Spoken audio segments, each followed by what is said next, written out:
Mas Guntur. Mas Guntur, Pak Jokowi sepertinya sangat marah ini setelah disinggung PDIP soal dirinya yang mengirim utusan sebelum dipecat partai, walaupun sudah diluruskan ya. Memang ada utusan yang datang. Siapa sih sebenarnya utusan yang dimaksud ini, Mas Guntur?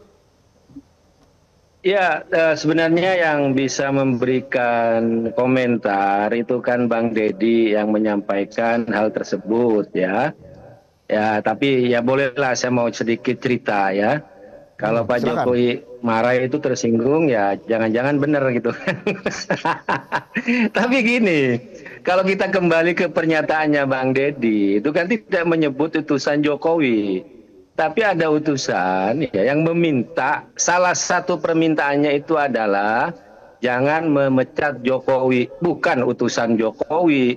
Nah, itu sekitar terjadi pada tanggal 14. Surat pemecatan Jokowi itu kan sudah direkomendasikan jauh-jauh hari oleh Majelis Etik ya, yang kemudian nantinya ditandatangani oleh Ibu Ketua Umum dan Sekjen dan diumumkan pada tanggal 16 Desember. Jadi utusan itu memang datang sebelum pengumuman pemecatan Jokowi dan 27 anggota PDI Perjuangan pada waktu itu.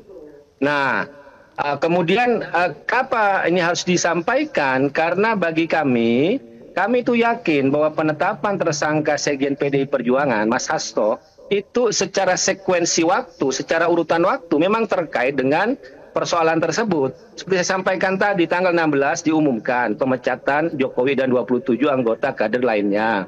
Tanggal 14 sebelumnya ada utusan yang meminta jangan memecat Jokowi. Tanggal 18 ada perkembangan kasus. Tanggal 20 itu pelantikan komisioner KPK yang baru. Tanggal 20 juga itu sudah ada gelar perkara. Tanggal 23 penetapan tersangkanya Mas Hasto yang kemudian bocor sprindiknya. Tanggal 24 baru pengumuman resmi penetapan tersangka Mas Hasto. Jadi isu ini ya bukan untuk membahas siapa utusan itu atau apakah itu utusan Jokowi atau bukan, tapi secara sekuensi waktu penetapan tersangkanya Sekjen PDI Perjuangan itu terkait dengan pemecatan Pak Jokowi. Jadi bukan Bang Deddy mengatakan bahwa ada utusan Jokowi, bukan gitu loh.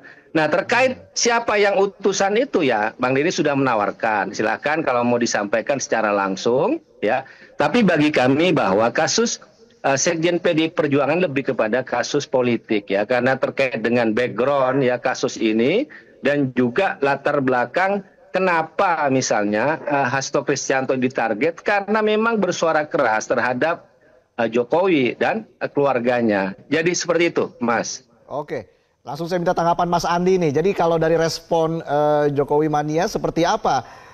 Pak Jokowi mulai geram tampaknya dengan mengatakan saya ngalah terus tapi ada batasnya begitu ya. Ini maksudnya apa, Mas Andi?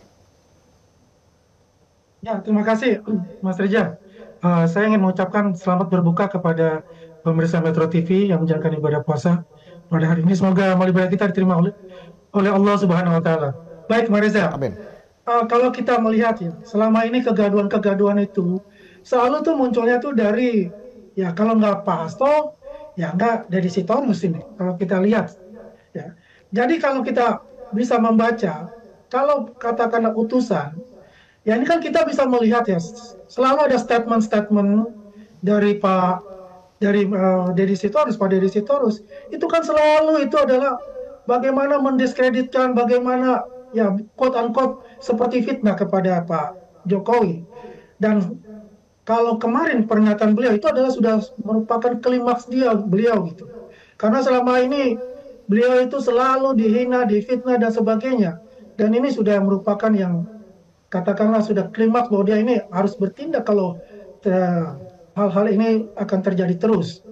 Dan kalau kita melihat ya kita tidak bisa membaca bagaimana situasi ya masalah Pak Hasto sebagai Sekjen PDIP yang sekarang terkena menghadapi pengadilan. Kita harus membedakan itu bahwasanya itu adalah kasus kalau dikatakan Bung Guntur Romli bahwa itu ada kasus kriminalisasi politik. Nah kalau saya sih itu kasus murni hukum itu kan memang ditangani oleh KPK. Tapi saya tidak akan mau masuk di sana. Saya mau masuknya adalah kenapa selalu dibuat suatu drama-drama ya yang memancing kegaduhan-kegaduhan di publik itu selalu sasaran tembaknya adalah Pak Jokowi. Dan ini sebetulnya sih simpel aja, kalau Pak Deddy Sitorus mengatakan ada utusan ya, bisa saja katakanlah ada orang yang datang gak usah utusan gitu, karena konotasi utusan itu pasti orang akan berasumsi. Nah, kalau bilang utusan meminta Jokowi tidak dipecat, pasti kan akan berasumsi bahwasanya itu dari Pak Jokowi.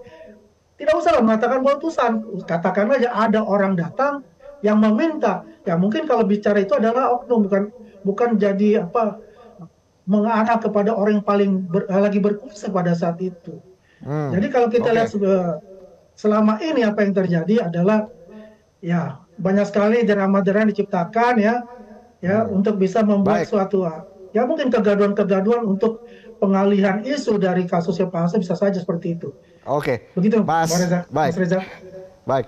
Mas Guntur, ini dianggap tadi pengalihan isu lah, drama. Gimana tanggapannya Mas Guntur? Balik lagi ke tadi, kalau Bang Deddy itu menyatakan bahwa itu ada utusan yang meminta Pak Jokowi tidak dipecat dari PDI Perjuangan, saya mau bertanya, konsekuensi hukumnya itu apa? Gitu loh. Memang ada persoalan di situ, ada masalah hukum di situ. Kecuali ya, Bang Deddy mengatakan ada utusan Jokowi yang meminta Jokowi tidak dipecat. Ini beda. Jadi makanya saya setuju dengan Bang Deddy. Pak Jokowi ini baper duluan gitu kan. Jadi belum baca atau mungkin juga yang menyampaikan itu tidak lengkap ya, sehingga responnya beliau menurut saya berlebihan ya. Dan Pak Jokowi saya lihat kan memang berlebihan, bilang selama ini diem. Kalau saya lihat kan Pak Jokowi ini kayak minum obat 3 kali sehari ketemu media, ngomong ke media. Nah mungkin karena Pak Jokowi ini rajin ngomong ke media ya, kemudian banyak hal ya yang hal-hal yang tidak akurat, yang tidak tepat disampaikan, itu akhirnya beliau kepancing. Jadi kembali lagi, kalau kembali ke pernyataan Pak Bang Deddy, itu adalah utusan, bukan utusannya Jokowi. Jadi pertanyaannya, konsekuensi hukum apa ya kalau ada orang yang ngaku utusan ya, kemudian dia minta Pak Jokowi tidak dipecat ya. Kemudian kalau ingin tahu siapa utusan itu kan Bang Deddy udah nawarin ngopi bareng katanya itu. Jadi itu, Mas. Ya oke, tinggal tanggalnya aja nanti ditentukan ya, ngopi barangnya kapan begitu ya Mas Guntur. Saya langsung ke Mas Adi Praitno. Mas Adi. Kalau saya mohon maaf ya Mas Reza ya. Oke. Kalau saya sih melihatnya ngapain gitu loh untuk ngopi bareng gitu. Apa untungnya buat Pak Jokowi juga untuk ngopi bareng dengan itu? Jadi akan ditolak begitu ya? Masalah ini kan Bung Deddy Sitorus gitu dengan PDIP gitu. Ada secara terbuka di depan publik ya kan, bahwa ini ada utusan ya kan. Kan selalu berkali gini,